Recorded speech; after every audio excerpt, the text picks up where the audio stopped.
And Pig Trail Nation Sports Director Alyssa Orange with us for a Tuesday visit. Always appreciate you, Alyssa. Thanks for coming on. What's going on today? Hello. Hi, guys. Always great to see you. Hear you, I guess. Not much. It's kind of rocking and rolling today. Yeah, don't have a midweek game to worry about. You got other SEC teams that are playing this week. It's interesting. I'm seeing some quotes from the Cal radio show. I had some of the quotes that we had recorded. This one is just one that I'm reading about the last play against the Oklahoma game. And you can see it's like, well, you brought in Johnell Davis to score, make big shots for you all throughout the game. The end of the game, too, Cal admitted they wanted that last play to go through Nelly. It didn't work out that way. But, you know, I mean, it's not – look, I don't expect a turnaround. But if you're going to win basketball games, Johnell Davis is going to need the ball in his hands. He's going to need to score, which just means he needs to shoot. And unfortunately, right now, those shots don't really go in very often. Yeah, well, I also think, you know, and I get it, right? That's exactly the point of why you brought him here, is to help you win games, just like how that game ended on Saturday. But the problem is that I have is, we've talked about this before, he's not the guy right now that you want with the ball in your hands, in my opinion, at the end of the game. Like, where is Adu Thiero? Where is DJ Wagner, who has been scoring not only all game, but really the last handful of games, who have kind of been, if anything, somewhat consistent for you through SEC play? Get the ball to those guys. I mean, you saw what Adu Thiero was able to do at the end of that win over Georgia. Like, trust the guy who's been doing it so far. And I get that you want Johnell Davis to get some confidence, but he needs to be getting confidence throughout the entirety of the game, not when the game is on the line at the last couple of seconds. In my opinion, I thought the ball should have gone to Adu Thiero or DJ Wagner. 100% with you right there, Alyssa. Hey, I'm trying to find something positive. Big Z's coming along a little bit. Yes. I really like what I see out of Carter Knox. Maybe those are kind of our bigs. Jonas Adu, he's 6'9", 245. He just doesn't play that way. He plays a little smaller. But Big Z's coming on, and I think Carter Knox. I don't know. Phil and I were talking about this earlier. Like, how many of these guys are going to be Razorbacks next year? Is everything just a one-off? Are you trying to develop any of these players? Who are some of these guys you might want back on the team next year? Yeah, man, it'd be really great if you could have Big Z and Carter Knox back a season ago. You know, there's guys like Trevin Brazil and Jonas Adu who just aren't going to be back. But when you look at the roster, and you can have Adu Thiero, obviously Boogie Fland, because these guys who have eligibility, right? Like, if you could keep the guys who had the eligibility, Adu Thiero, Boogie Fland, DJ Wagner, and Carter Knox, Billy Richmond, like, that's a really good core group of guys who could come back and play again next season, specifically Carter Knox and Billy Richmond, who have played in all 20 games, and you just really like the fire that they bring. I think Billy still has got a lot of development to do. I like him defensively, but offensively still kind of getting his feelings and his bearings. But we talked, I think, last week about who's going to step up now that Boogie Fland is out, and I think we really saw Carter Knox realize that, like, this is my opportunity. And so you see him in the starting lineup. You see him playing. He plays with that, like, you know, I think Cal has said this, like, where's our fire? Where's our energy, our passion? Like, he's like, I saw one passion play a few games ago, and it was when DJ Wagner went and started hyping up the crowd. He's like, where has that been? I think Carter Knox plays with a little bit of that. And that's why he's in the lineup, because he kind of plays with that excitement of, like, he still loves this game of basketball. And they all do. I get that. But he's got that, like, raw freshman passion that is still exciting to play that could easily be very contagious to the rest of the guys on the court. Yeah, I would think hopefully by now we would have been having a different conversation about basketball, but it does become it really does. It does become start talking about next year. Unfortunately, yeah. Well, you still have another month of games left, and I mean there still is.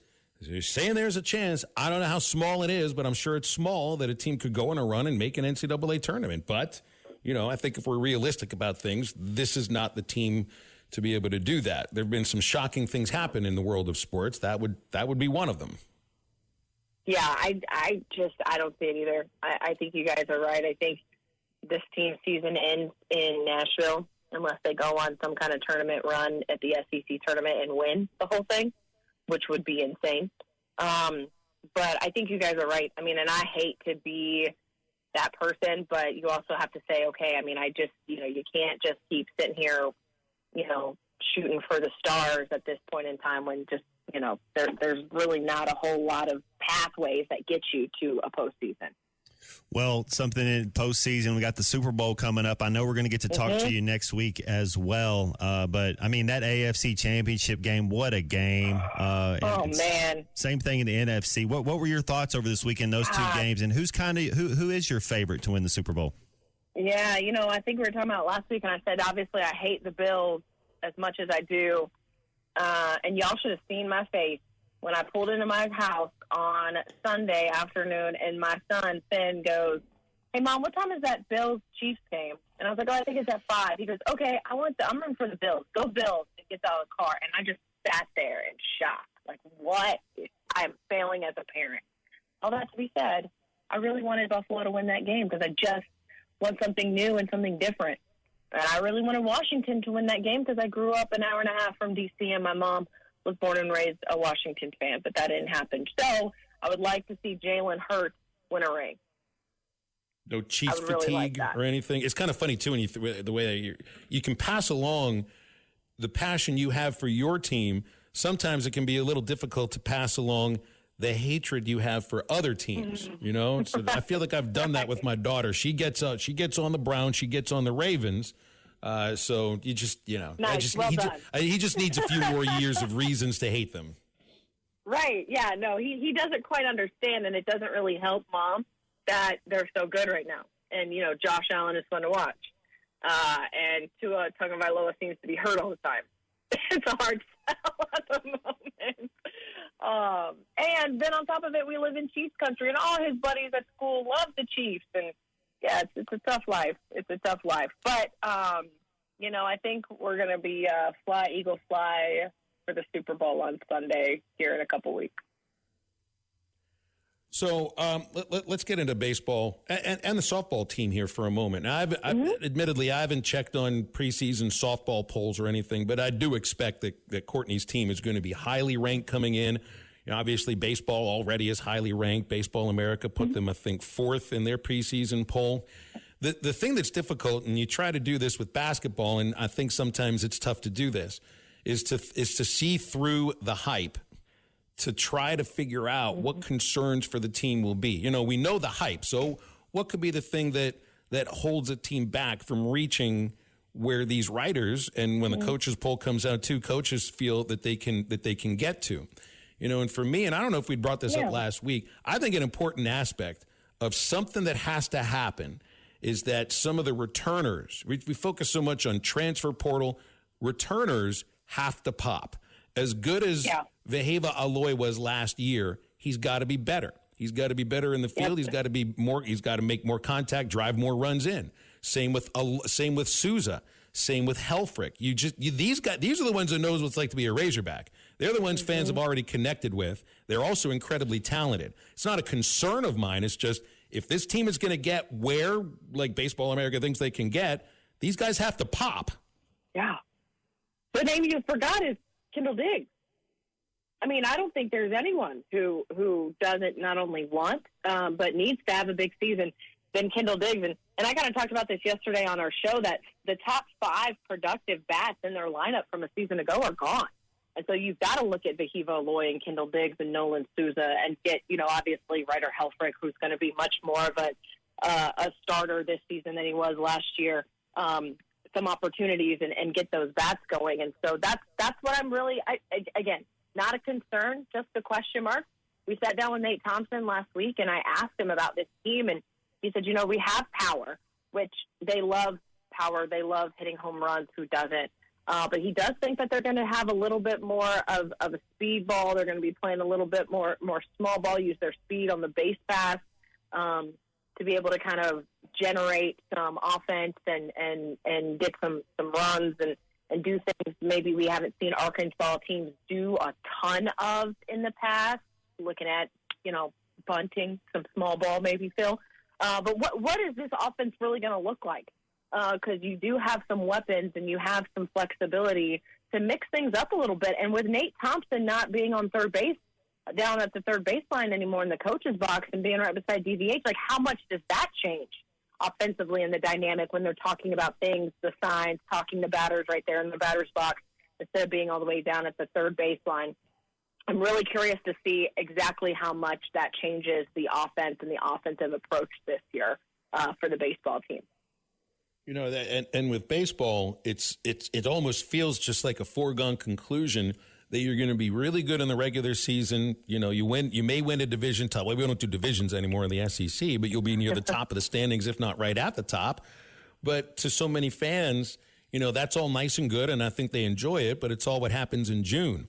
And that feels that that's where softball is as well. And I don't know where they're in the preseason polls, but I'm assuming that they're really high up there. You know, and you know, Arkansas to get back to Omaha to win a national title for the first time, and for softball to make it to Oklahoma City for the first time because the road has been out there for them to do it. Yeah, you're right. Well, you did ask me what I was doing when I first jumped on the radio with you guys, and I said I was just chilling, but I was re-listening to Courtney Deifel's press conference she had a few weeks ago, and she kind of said the same thing. She goes, you know, I know that a lot gets looked at as to what that last weekend of the season looked like and how it unfolded, but they still had a really good year last year. And that was a team that she felt like never really fired completely as a team, but still had a really good year. We're always just looking at what that last weekend looks like, and it's the same with the baseball team. But they've got some preseason stuff that have come out. They're right there at 14, 13, 10, so right there really in the top 15 and in the country heading into the season. They've got a lot of talent coming in as a freshman, a lot of talent coming in from the transfer portal, and then you got girls like Bri Ellis and Kennedy Miller coming back, which this team is going to be a lot of fun to watch. I obviously played the sport my whole life, so I'm a little biased there, but I do love when softball season starts, and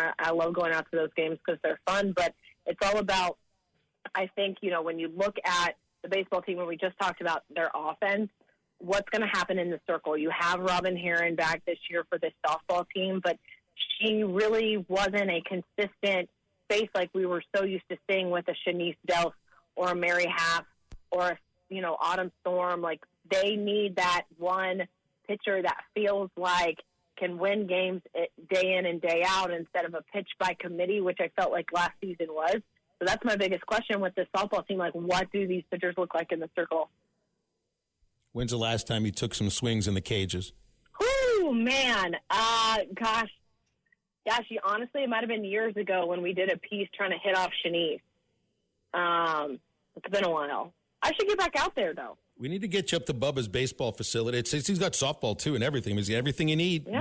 We could go, you know, side by side, different cages.